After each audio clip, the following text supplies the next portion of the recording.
Copenhagen is almost upon us. Copenhagen can and must be the moment when governments provide the answer to climate change, this greatest challenge to humanity. The science shows that serious impacts in the form of more intense storms and droughts are accelerating.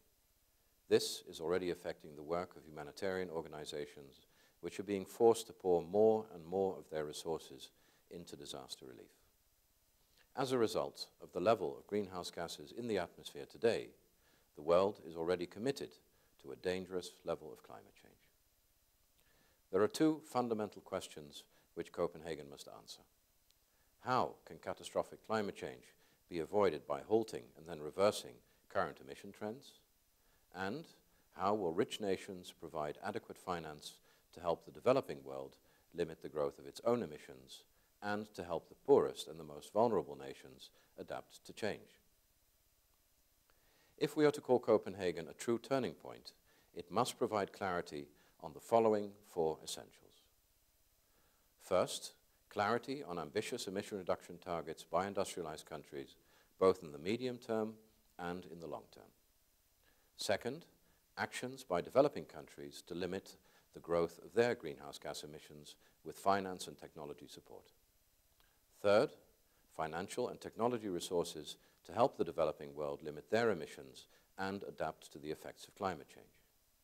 And fourth, a system that ensures that money for developing country action is managed and deployed fairly, giving all sides an equal voice. These essential points are interlinked.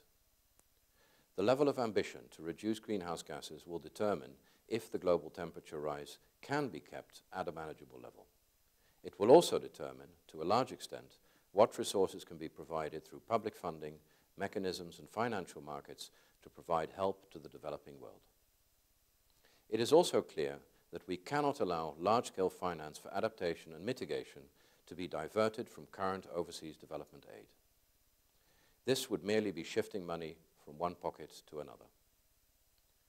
We have only a very narrow window of opportunity to act. Time is running out. I remain confident that we can get a strong deal at Copenhagen, but to do so, we need political and moral leadership at the highest level.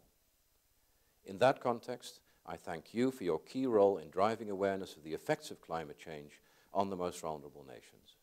The poorest may suffer first and worst, but all nations will suffer a common fate if the world does not rise to the challenge together.